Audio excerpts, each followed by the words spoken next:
Hello and welcome to episode 53 of the Rockies Now podcast. We are a Colorado Rockies podcast.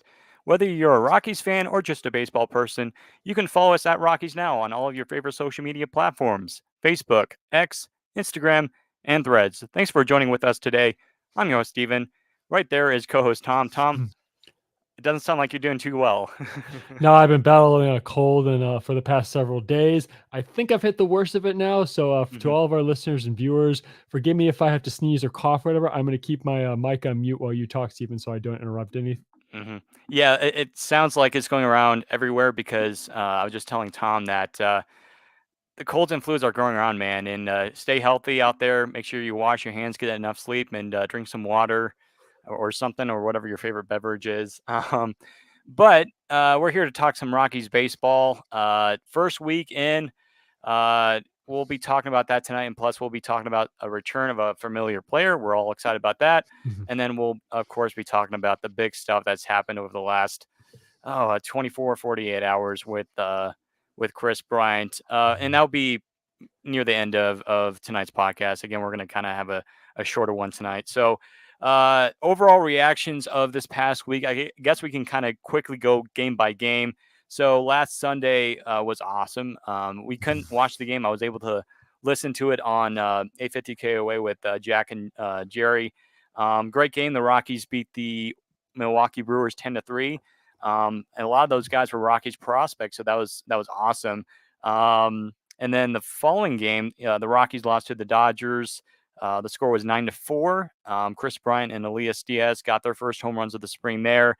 The game after that, it was a close one against the Royals. The Rockies lost to the Orioles 3-4. Not a bad game, but Jordan Beck, he was doing pretty well. And as a matter of fact, he's had a pretty decent first week in camp. Then a few days ago, the Rockies played the Angels, won that game 3-1. And then the Rockies played the Cubs. They won that game 10-9. And then yesterday they played the Seattle Mariners. They won that game 10-9.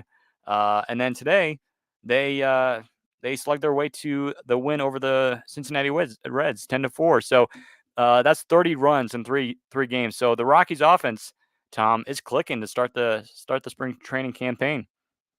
Indeed. I mean, now I mean, again, you don't want to put too much into a spring training record. It is nice to see them with a 7-3 record. Anytime you can get off into a good start in spring training, you get some optimism among the team, the fan base, and everything. But it's good to see because it's what we know in spring training. Pitchers are just trying to get their control down, their timing down, their grip, release, everything. Whereas hitters are getting their timing, eye for the strike zone, get their legs in shape to play in the field 162 games a season, hopefully barring good health. So it's just Mhm. good to see everybody in a groove, and things seem optimistic. Even in spite of the comments, which we'll talk about later, everybody seems to be in good spirits, which is always good to see. Yeah. Yeah, Elias Montero, who's has a really good start, and we put up a poll on our Instagram story just yesterday. Who has been the Rockies MVP to start camp? And it's pretty close between Michael Toglia and Elias Montero. Montero, man, he looks great, and I know we talked about those two guys last week, but and we were kind of concerned that hey, that's great that they're having these first few games, but can they carry that into spring, like into the season and throughout the spring training? And that's my hope. But the one thing that really counts is can they do it in the season? Because I feel like last year, Montero, I think he was like the Rockies MVP in spring training. They gave him I think it was the Abby Greer Award at the end of spring training, and yeah, he had a somewhat of a slower start to the season, and then later down the stretch in September he had that hot run. So really hoping that Toglia, Montero can have a good solid springs for them to make it on that roster. And I think Montero will. I think just from what we've seen, I mean, he's been knocking the ball, cover off the ball over the last week or so. So that's been great. He's gotten a couple home runs. And Michael Toglia, same thing. Like I said, Jordan Beck is another guy who's been hitting pretty well. And then the guy that we got a few weeks ago, Bradley Zimmer, he's got a home run and he's been knocking the cover off the ball as well. Got a couple doubles, I think. So he's looking pretty good. But, the question is, the age old question, can he do that in the regular season? And I guess we'll find out. And part of me says no, because again, this regular season is a different story. You're facing a lot of tough pitchers. Where in spring training, you're really about warming up and getting ready for the season. So, so far, I like the offense. Definitely the pitching.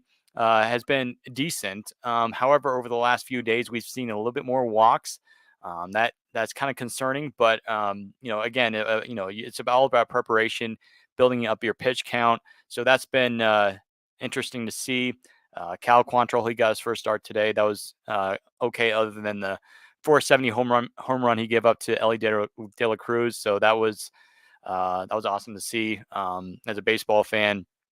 But I mean, Carson Palmquist, I know he kind of tweaked something a few days ago in his start or in a pitching performance, but he looked really good last week. So there's definitely some positive to take away here. And not only that, but one thing I do want to mention is that the Rockies, I think they're either leading MLB or they're one of the leading teams in stolen bases this year in spring training. And that's something that we didn't see last year. The Rockies, they've been very, very, risky on the base paths. They've been running a lot. They've been trying to steal a lot of bases, which is great to see because in order to, for the Rockies, if they want to win some more games in 2024, stealing bases is a must. They have to steal more bases, play small ball in a lot of certain situations. That's what Arizona did last year in the playoffs against some of these big teams like the Phillies, the Rangers, down the late in the stretch. So the Rockies, they're going to need to steal more bases, and they definitely have that in Sam Hilliard, who we'll get to in a second, and then and Brenton Doyle, Nolan Jones, Ryan McMahon. So they have some speed there. So yeah, again, I like what I've seen from this first week of spring training, and hopefully we see that carried into the regular season. Yeah, as I just kind of commented in our private chat here, the Rockies currently lead all of Major League Baseball teams in spring training with 16 stolen bases. So that's very positive. As you pointed out, we got, and let me just see here. In terms of home runs, we are tied in a three-way tie for fourth with the Yankees and the Orioles. So that's so again, it's encouraging. And go figure who's the number one, the Dodgers. Yeah. Anyway, but it is encouraging. There's a couple of I did see an article the other day about Michael Toglia and how he is really grunting it out, trying to make this roster. He does have he doesn't have the most, but he's one of the team leaders in starts. I think I saw this the other. It was either yesterday or I think it was today that Elias Montero leads all starts, has the most starts at first base. I believe it's with 4. I think he has one more than Bryant. So he's getting his shot. He's getting his playing time. He's getting his reps, his at bats, which is good to see. They're trying to, because from how I understand, every team, front office, executive, coaching staff, they have to chart it out who gets this number. They have the at bats ranked. They have the innings ranked as to who's going to get what.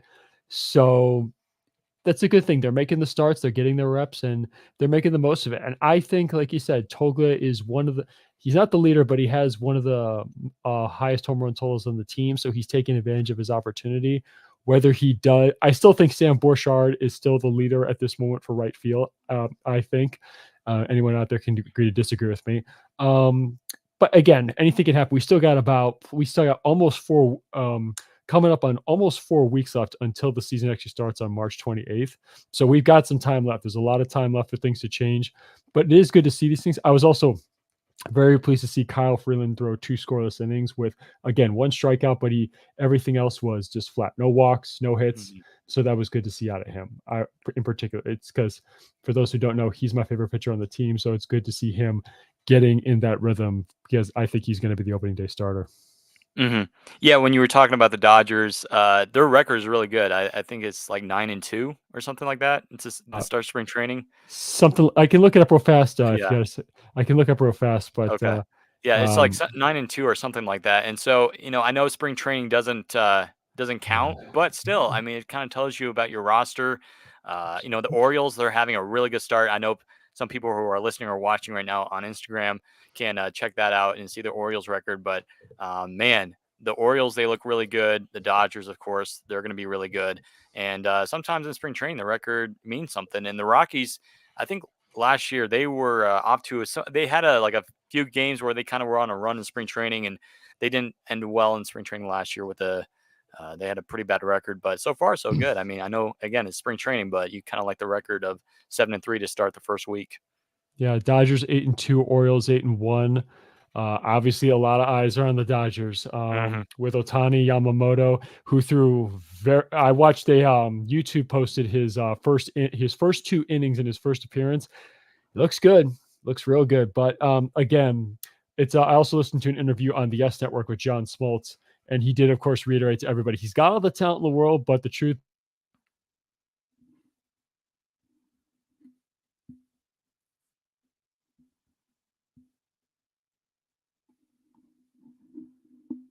so a lot of things are going to be different as far as what he's going to experience from pitching in Japan to pitching here in the major leagues. And the one thing that's going to be interesting, I don't know, I'm not sure it would be very intriguing if he is the Dodgers opening day starter. I'm starting to think, would it be him? Would it be Glass now? Who's it going to be? Honestly, it wouldn't shock me if Dave Roberts pegs Yamamoto as the Dodgers opening day starter. Luckily, if that's the case, luckily we don't have to face him. We're taking on the Diamondbacks first, so we don't have to. We won't get to see his first appearance in Major League Baseball. But I'm still I'm gonna try and watch that game though. Yeah, it's probably gonna be Yamamoto. Probably. Yeah. I mean, the splitter, I think it was a splitter that looked really, really good. They had a highlight on that. It's nasty. Kind of up there with the forkball of Kodai Senga. Both of them are nasty pitches.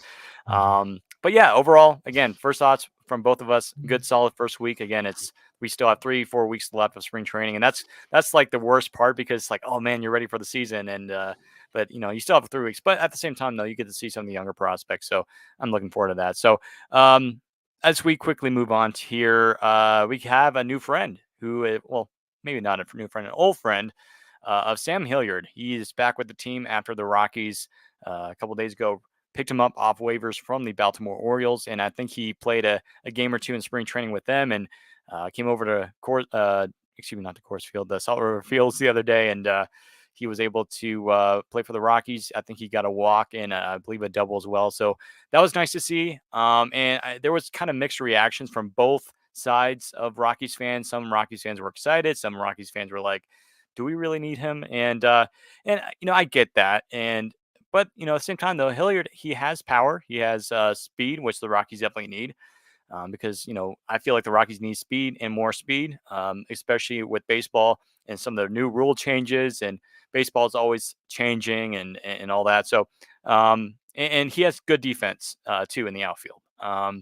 And again, the strikeout rate, that's the only problem, because if Sam Hilliard could cut down on the strikeouts, which I remember, when he was last with the Rockies a couple of years ago, that was the question: can he cut down on the strikeouts? And he would have a good few games, and then he would just strike out a bunch. And to be honest with you, and one nice thing too is that the Rockies, they traded Hilliard to the Braves, and they got a pitcher in return. Well, to get Sam Hilliard back, we got him for free basically, so that was nice. So I like this. This is a good depth piece, and it kind of creates what the Rockies called, competition between Bradley Zimmer and Sam Hilliard for that potential backup center field spot, because there might come a time, when Doyle will need, a day off, whether, he's sick or he just needs to rest, or either have him help us if he gets injured.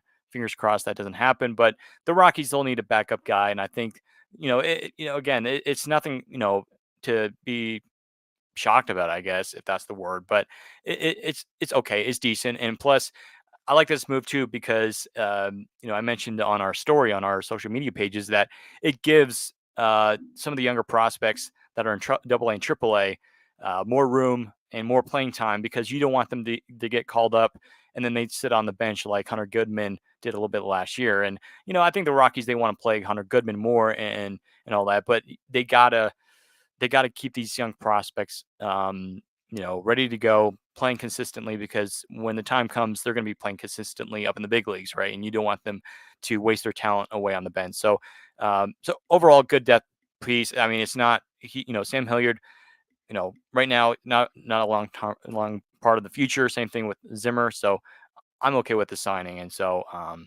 I'm happy to have him back. It is good to see him back. It's a familiar face.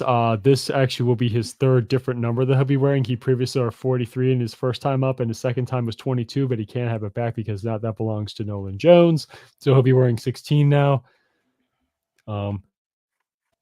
So it is good to have him back. And as like I said, this is, there's a lot of people saying, oh, why do we bring him back? Blah, blah, blah, blah. Well, this is just like, as you pointed out, just to increase competition between him and Bradley Zimmer.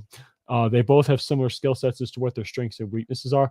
The only difference is I would give Sam Hilliard an edge in the offensive department because Bradley Zimmer, if you compare the careers, he doesn't have a lot of power, doesn't have a lot of contact. He's just a guy who is a threat when he does get on. He did not get off to a good offensive or reach the offensive potential that they expected of him when he was in Cleveland.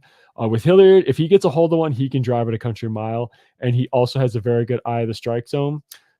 Again, not a high batting average, but that's not his forte. If he's called upon to be the fifth or maybe who knows, barring good health, maybe the fourth outfielder. I think he's a better option in my personal opinion. Plus, there is the familiarity aspect. Bud Black does know him. The coaching staff knows him. So this is a good claim off waivers for us, and it is good to have him back in Colorado. So again, I like it too. I don't think there's anything wrong with this because, like you said, this buys the young prospects like Veen, Fernandez more time. Yeah. And in conversations about Hunter Goodman and Sean Bouchard, who I think some people want us to hear, talked about, I think there's one of those two guys will be the starting right fielder to start the season. It'll be either Hunter Goodman or Sean Bouchard. It's looking more likely as Sean Bouchard, who is, I believe, has had more starts, of course, in the outfield than Hunter Goodman, because actually Hunter Goodman has gotten more starts, I believe, catching behind the plate, and that's very not super surprising because again, I think last year at the end of the season there was some reporters were asking Bud Black, hey, what are you going to do with Hunter Goodman next year? And he talked about we might occasionally put him behind the plate, and we're kind of seeing that. But personally, I'd like to see Goodman either DH, first base, right field, and of course he's probably going to be in that platoon anyways because Jacob Stallings is going to be your backup catcher, and so more than likely, Goodman, I think he's going to make the roster. I'll be actually kind of, I mean, it's kind of 50-50 for me where I think Sean Bouchard makes it. He's going to be the right fielder to start the season. So for those that were wondering or asking, I just, we'll see. I think it's 50-50 for me for Hunter Goodman and Sean Bouchard. He'll be that right fielder to start the season, unless if somebody gets hot. I don't know. It would be kind of cool if Fernandez somehow does something, but I think most of those prospects are going to be either in Double A or Triple A to start the year. So, so again, really happy to have him back. We have a question here from our X page. We have Ethan. He says, "How do you think the Rockies pitching will be this year?" Mhm. It, it's still kind of early to see, but I think the Rockies were able to bring in Cal Quantrill and Dakota Hudson, who their first starts were kind of they weren't bad at all. I mean, I think Hudson had one strikeout against the Cubs, so that was nice, but a couple of walks. So I mean, there's always butterflies. Your first start of the year, you're just again building up that pitch count. But I think they were decent moves. I mean, the Rockies, they need pitching. And of course, you're not going to get the big fish to land in Denver, like the big starting pitchers. They're not going to want to come here. So you kind of have to either make trades or make acquisitions via waivers or something like that. And that's how they got Hudson, I believe, off waivers from St. Louis, or I think St. Louis cut him. But that's how the Rockies got their pitching, and so that's a kind of a question mark. I feel like the Rockies, if they're going to make a big improvement for this year, as some people were telling me after the game today, again, I really like this offense. Again, I know it's only spring training, but the Rockies can have a decent offense or a much improved offense from last year and build off of that. The question is the pitching. That's always the question. If we can have good pitching, the Rockies might hover around 500 this year. But again, the pitching is the question. So again, thank you for that comment, Ethan. We'll have to wait and see. I don't really have a firm comment on that. I think we'll have to wait and see. I mean, there's a chance that it could be really good or much improved or either not so good, maybe about the same as last year. So we'll have to wait and see. Moving on here. So let's get into the whole Kris Bryant conversation because, again, I know a lot of our listeners were eager to listen to us comment about that. So a few days ago, there was a writer, I forget his name, but he wrote an article on The Athletic. He had a one-on-one interview with Kris Bryant. And basically, we were talking about, him coming to Colorado and his time in Chicago and a bunch of stuff. And if you have a subscription to The Athletic, for those who are listening or watching, if you have a subscription to The Athletic, you can probably check that out for yourself. However, for some people that have seen it, you kind of can have some people have already said, yeah, there's a little bit of a narrative that's being driven in there, and we'll kind of quickly talk about that because we don't want to get into huge details to where we kind of, see everything about that. But anyways, there was an interesting quote where basically Kris Bryant, began to say, how going to the lockout year, going into lockout, he had been met by some teams. The Rockies were one of them. But going out of the lockout, he felt like in a rush to like, oh man, I need to sign someplace because spring training starts in like 3 weeks. And he said in the interview you know, um, uh, for him, he wants to get to spring training as soon as possible. And I have a name here who wrote it. It's Sam Blum of the Athletics. So there's a name for you. So, anyways, he mentioned how he likes to quickly go to spring training, kind of get prepared. Like baseball players want to get there early to kind of get yourself ready for the season. Well, anyway, he then he kind of talked about how you know he kind of I forget the wording he used because I would have to look at the article again, but basically he said that he kind of wishes he could took a longer look at the prospects of basically took a longer look of the prospects before someone making of a better decision. And after that, people were already thinking like, oh, he means Rockies prospects, and he regrets playing for the Rockies. And then just yesterday, Thomas Harding came out with an article of how he had an interview with Kris Bryant, and actually, Kris Bryant requested to be interviewed, and not only that, but he requested to have a press conference in the Rockies facility, and he wanted to talk to the entire team about the whole situation. And basically, Kris Bryant laid out and said, "Hey, uh, this was taken out of context. That's not exactly what I said." He said, "What I meant is that when he meant prospects, that meant the prospects of the contracts he got in return from other teams, not Rockies prospects." And when he said prospects, like the media automatically thought, oh, he hates Colorado. He wishes he took a long, basically, people thought he was bashing on the Rockies players, the front office, everything, and the players. But then Kris Bryant basically said, that's not what I said. It was taken out of context. And, I have nothing but love for the organization, my teammates. And he even shared some specific players' names that he talked about and how he enjoys playing with these players. So, it was a crazy 24 to 48 hours because again, by reading this article, you could tell, and even there's other Denver sports articles out there that have kind of copied this article from the Athletic. There, for me at least, there's somewhat of a narrative that oh, Kris Bryant doesn't want to play here, shame on him, whatever. And there's just, I don't know, there's, for me at least, and I think some people can agree with me, that there is some sort of narrative that people just don't like Kris Bryant just because of what he said. And it's just like, oh, we whatever. It's just it it happened so fast, and it was just for me, it was a big misunderstanding. It really was. So, Tom, what do you think? Well, looking at the article exactly, the first thing that Sam Blum and Chris go into was when they talk about his time when he started out in baseball. A quick quote that came out of it is that referring to his debut at the Cubs, Brian said, quote, looking back at it, honestly, I wish things went a little differently. And then he goes into other quotes saying, I didn't know that quote, parentheses, billboard was going to be up there. Again, if you remember, anybody remembers back to his debut, there was a big billboard outside Wrigley Field that had the Adidas logo on it because he's an Adidas athlete, talking about how there was such a hype around his debut. Again, I live in Chicago. I remember it like it was yesterday. There was so much hype around him coming to the big leagues. And of course, the rest is history as to what he did with the Cubs in his first and second seasons in the big leagues. The article then goes on to, again, I'll read the exact quote for everybody just so we all can kind of have it here. Quote, it's like, oh, shoot, I need to get there, Bryant said. There were other teams interested, but I didn't want to wait around. It was a completely different situation for a lot of free agents at the time.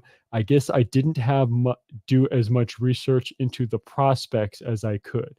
Now, when you hear that and you hear the word prospects, as you pointed out, you think the prospects that an organization has, you know, let me put it to you this way.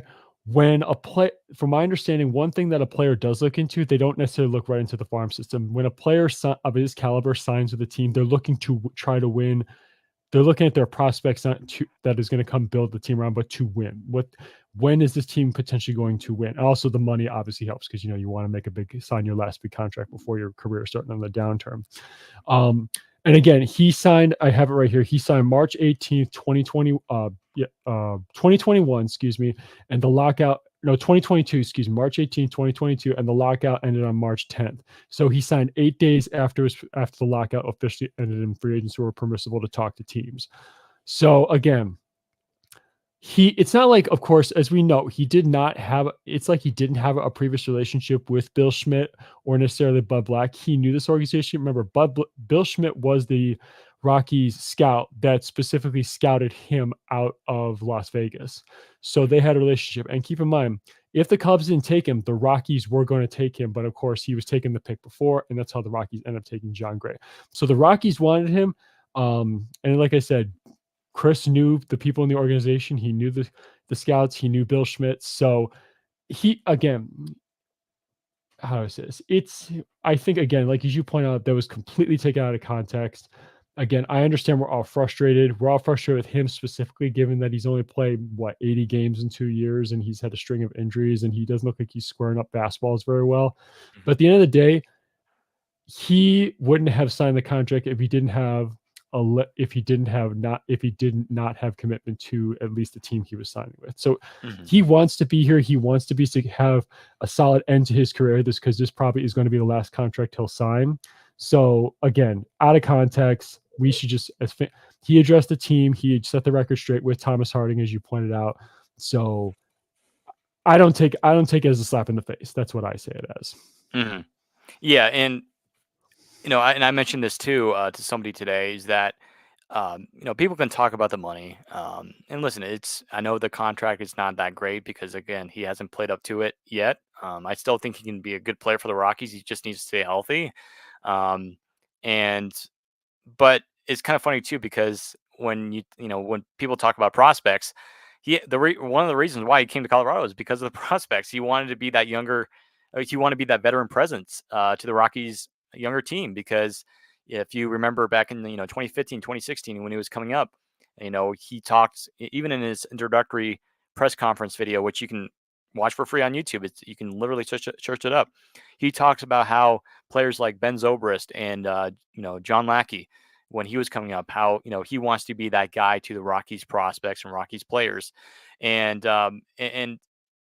somebody who writes for the Rockies, I won't disclose his name, but he basically has his own podcast, and he was talking about that today, and he was saying that this is the first time for him in how many years he's written for the Rockies that a player has requested for an interview and has wanted to talk to the players about this and basically say, hey, I love you guys, I love this organization. What was said in that article was taken out of context, and that tells you that he has leadership and that he takes ownership of his decisions.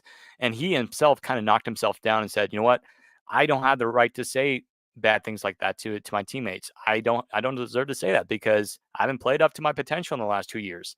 And so that's huge for me as a Rockies fan, because it kind of tells me that, hey, he's willing to be here. He wants to be here. But again, context is everything. Just like he said in that Thomas Harding article, he said context is everything, and it really is, because it's easy for somebody to say something and then the writer says, oh, that's what he's saying, and then it's actually, what, no, that's not what I said. So again, it was a big giant misunderstanding, but yeah, and it just, for me personally, I've been a big Kris Bryant fan since he was with the Cubs in 2016, 2015, because actually, as a matter of fact, I have a Kris Bryant t-shirt when he was with the Cubs. I have a Cubs t-shirt. I know, Tom, you probably wouldn't like that, but with the Cubs and everything, but I just like Kris Bryant. When he was coming up, he was one of the best players in baseball, and I just loved watching him hit, his swing and everything. And when he was, going to free agency, I was like, you know what? I want to see this guy on the Rockies. And here's the thing too. the Rockies, they needed a power bat, right? And some people say, well, why didn't they get Nick Castellanos or Kyle Schwarber or Jock Peterson? Those guys had already signed with their teams.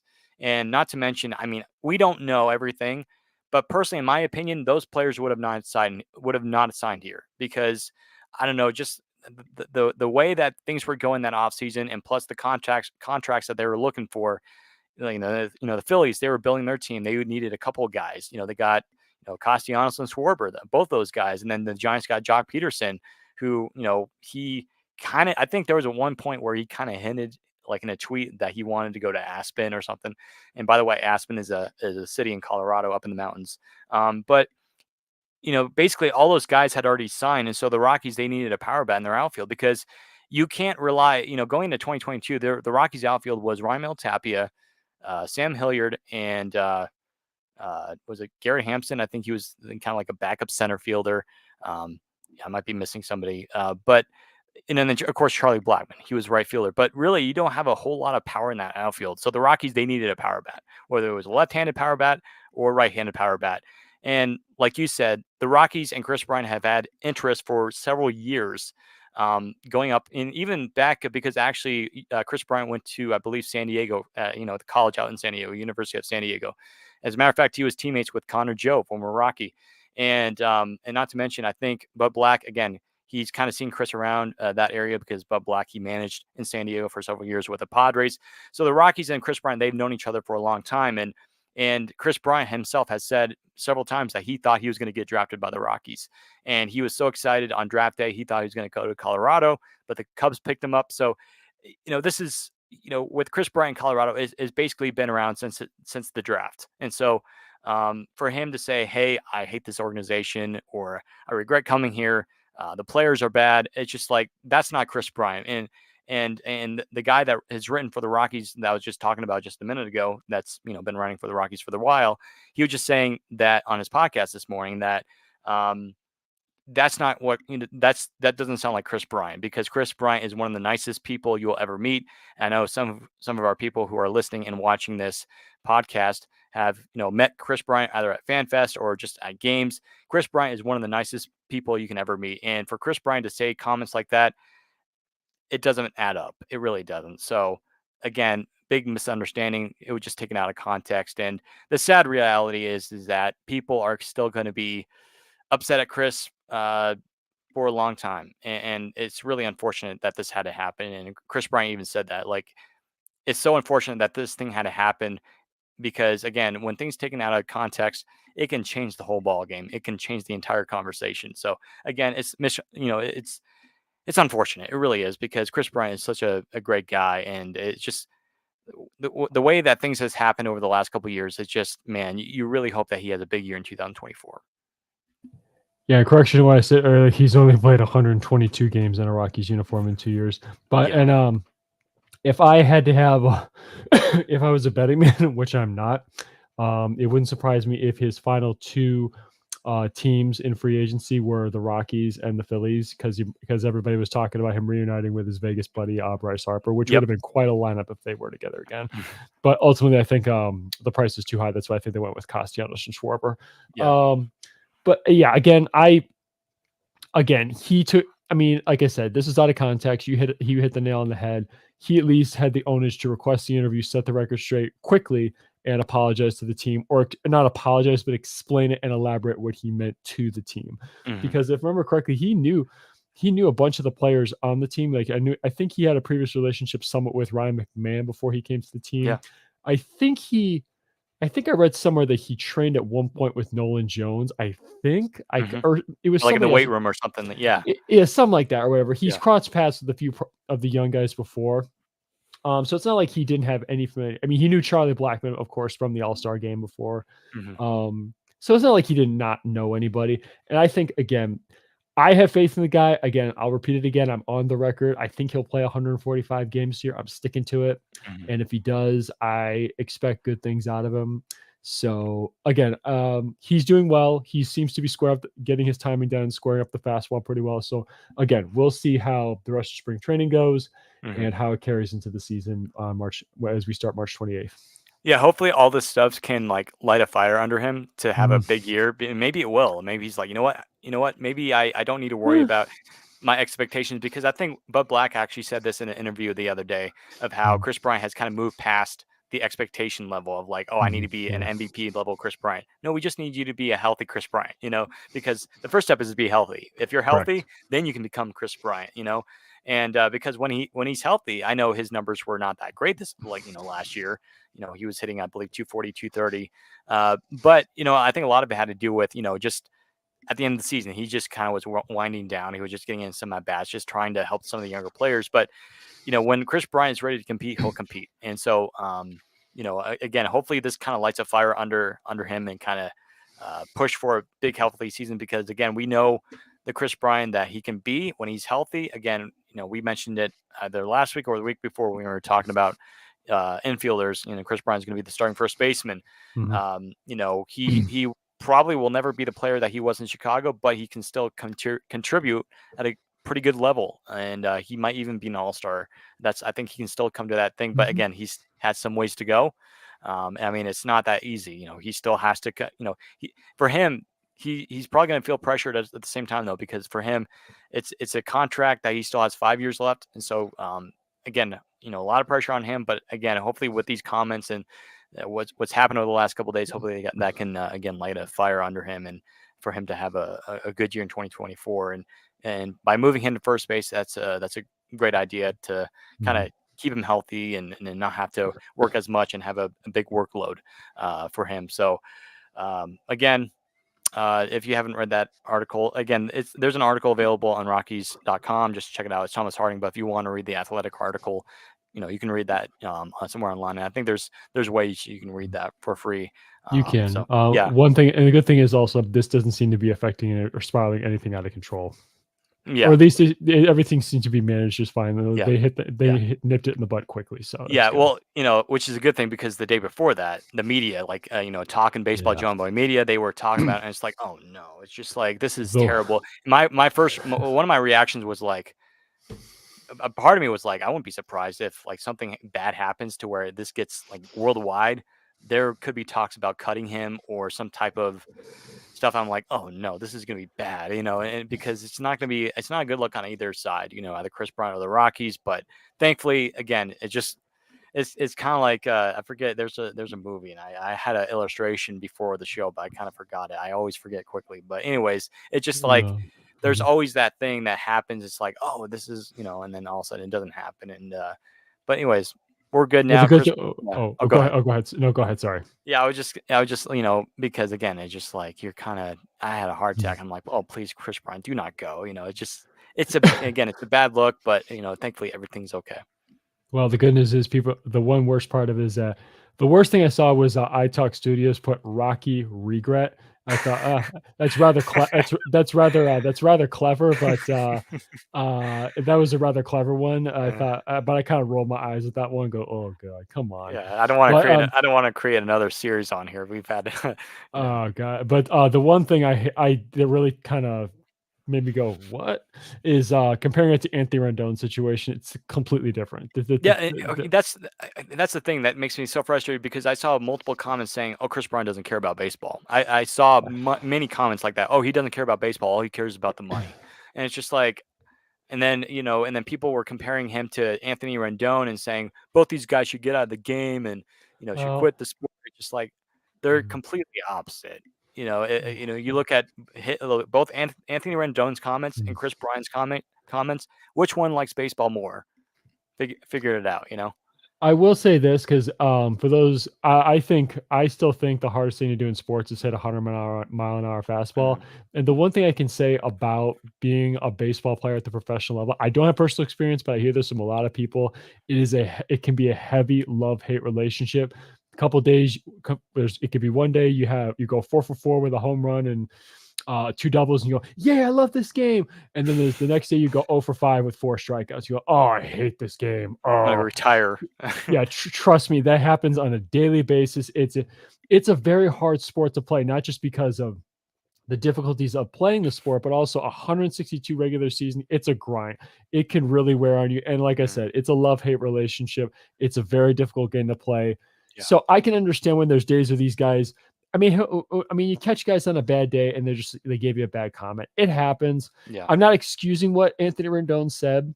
It's wrong to say that, but it's a tough game to play. These guys go through a tough thing, and again, they're compensated very well. I'm not making light of that, but the two situations, bottom line is they're completely separate, and I don't think they're one and the same. Yeah. And I mean, hopefully Anthony Rendon has a good year because I mean the Angels definitely need it, but He's got to stay on the field. That's one guy that needs to stay like on the I don't field. think he's had a season where he's played over 60 games for them. I can think. check. I can check. Yeah, above 70. I know that because like today I was playing MLB The Show and I was looking at Anthony Rendon just for fun and What's his rating? What's his rating? It was like, was it 70 something, 80 something? Okay. It's still surprising, and he was hitting pretty well in MLB The Show. At least 23. I had 23. I know some people had different. Let me see. Yeah. Well, again, real quick, both guys share the same agent, Scott Boras. Ha ha ha. Rendon has 3 years left, 24, 25, 26 in his contract. He has played a grand total for the Los Angeles Angels of Anaheim. Oh, good Lord. In 4 years, he's only played 200 games. A lot better than the Kris Bryant contract. He's played well. The best season he had in terms of games played compared to the season was 2020. He played 52 of the 60 games. Then 21 to 22, 23, he played 58, 47, and last year 43. So, and it's after playing 146 in the 2019 World Series season. And leading the National League in RBIs with 126. Oh man, I hope that doesn't happen to Kris Bryant, but you can't help when a pitcher throws like 95-mile-per-hour heaters at your hand and breaks your finger. You can't help that. It hit him right in the back of the hand and knocked his pinky finger out. Yeah, that's not pleasant. It's painful. Yeah, well, that's why you see a lot of players now that are starting to wear that hand thing, by Evo Shield. Yeah, Evo Shield. I like that. Well, I noticed that Kris Bryant's taking it off this spring. I'm like, Kris Bryant, Kris, put that back on. You don't want to get hit in the hand. But is he's still wearing the elbow guard? Is he? He's still wearing the elbow guard. Yeah, he's okay. Actually, I've noticed that Elias Diaz and Montero are starting to wear one, which is good because nowadays everyone's wearing one. I mean, I think everyone should. I mean, if I was playing baseball, I would get the face guard, and I would get everything, because I've been hit in the face before by a softball, and it's not enjoyable. I'll tell you one baseball player that will never wear an elbow guard. It's Jose Abreu. He never will. No. He's knowing him very well, being a Chicago White Sox fan. I can tell you this. It was 2021. He led the major leagues in hit by pitches. And I think at least half of them were on his arm, whether it's the shoulder, the tricep, or the elbow. Yeah. And people always said, wear it. He said, and he always would comment saying, I don't like wearing it. I just don't like it. It messes with my swing a little bit. More power to you. Yeah, well, I think it was 3 times that year he got hit in the helmet, and he's all good. But again, it's a big personal preference thing. It's just like the oven or the slide guard that you wear. Yeah. Yeah. Maybe for Kris, it's like, maybe he'll wear the hand guard thing during the regular season, but maybe he won't. Maybe it's just preference. But again, you do not, you need Kris Bryant to stay healthy. That's the big question. That's the big thing in 2024 is, can you please stay healthy? Just don't get hit in the hand. And plus just telling the opposite pitchers to stop hitting Kris Bryant, or at least stop hitting the Rockies players.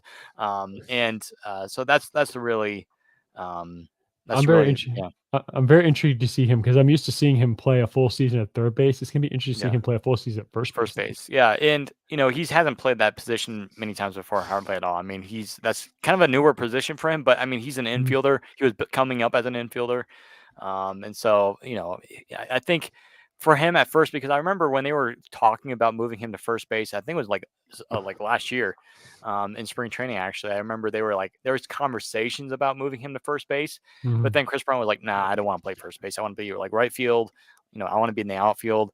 Well, then we start seeing him. I mean, right field wasn't bad. I mean, maybe we'll see him play right field occasionally this year, but because I think the Rockies, they know, hey, we need to keep this guy on the field like 162 games, or at least try to at least 140, 145 games. We have to keep him healthy. And well, look what I think you mentioned it last week. They looked at the Phillies, what they did with Bryce Harper, from moving him from right field to first base. And Bryce Harper, he had that Tommy John surgery, but guess what? He was still able to play. And but yeah, so I think it's the right move. Again, we've talked about this several times already, but yeah, it's the right way to go. And again, it's not his disposition that he's been used to, but again, I mean, he'll get used to it. I mean, it's kind of like riding a bicycle. For the first time, yeah, his first few times it's going to be a little bit shaky. You're going to fall sometimes. You're making some errors, but after a while, you're going to get the hang of it. So I think he'll be fine. It just got to stay healthy. So that's really the big thing. Yeah, like I said, it's 39 career games at first base in Major League Baseball. It's going to be good. He's 6'5". I think he can handle the position. Mm-hmm. Yeah. So as you put in the notes here, 39 MLB games at first base. So very, And very small sample size. And I remember, real quick, last comment I'll make is that I think it was at the 2021 All-Star game when he was still a Cub. I think it was Harold Reynolds who asked him in an interview when they're on the red carpet thing. I think I think it was Harold Reynolds asked him, so you play out of the field, what's your favorite position? And Kris Bryant, I believe he said it was center field. Yeah. And I was like, oh, but he's not going to play center field. That we have a Gold Glove guy right there. Yeah. We're good. Yeah. But as we wrap up tonight's show, I guess we can do we want to surprise what we're going to be doing next week in terms of what the big event that's going on with the baseball, Go right ahead. I mean, Yeah. So we'll next talk. week, We'll talk about it again. But go ahead. Yeah, anyways, next week we're gonna be kind of sharing our as a top 5 baseball movies. So we're looking forward to that. I actually just for like final rankings, I might watch all those movies this week to kind of get like a final idea. But I kind of do know what my number 1 and my number 2 are, but I still need to watch the other couple ones because I still like, oh, I haven't seen that movie in a while, but I'm not going to say, of course, I'm not going to say that, right now. You're going to have to wait till next week, but we'll be doing our top 5 favorite baseball movies next Saturday. And then the Saturday after that, I think we're going to be doing our standing/rankings. So I'm super pumped for that because, there might be some surprises for you all, but looking forward to that. So again, with spring training, starting up, and we only have really, I don't know, like 4 or 5 podcasts, maybe a little bit less than that before the season starts. You're going to start seeing somewhat of a shorter podcast under an hour. And then once the season starts, we're going to have, of course, our Rockies review, where we're going to have like 3 to 5 minute episodes where one of us are going to be talking about what happened for that game. So we're going to be doing every single game. So super pumped about that. And so, again, we'll let you all know when we get closer for that. So, so again, stay tuned for more updates with the podcast. Make sure you're following us on social media whenever we come out with our articles. And by the way, hopefully, I think we're going to try on Monday to release our first article. I know Gabe, he's been working really hard on that. So shout out to Gabe if you're watching or listening. Thank you for joining us. And we have so again, we have a couple articles coming out. So stay tuned for that. So, anyways, I think that'll do it. That will conclude this episode, of the Rockies Now podcast. Please be sure to subscribe, follow, rate, and review all of our social media pages. We love hearing from all of our wonderful listeners. Thank you for listening to today's episode of the podcast. Have a great day, everyone. And as always, go Rockies.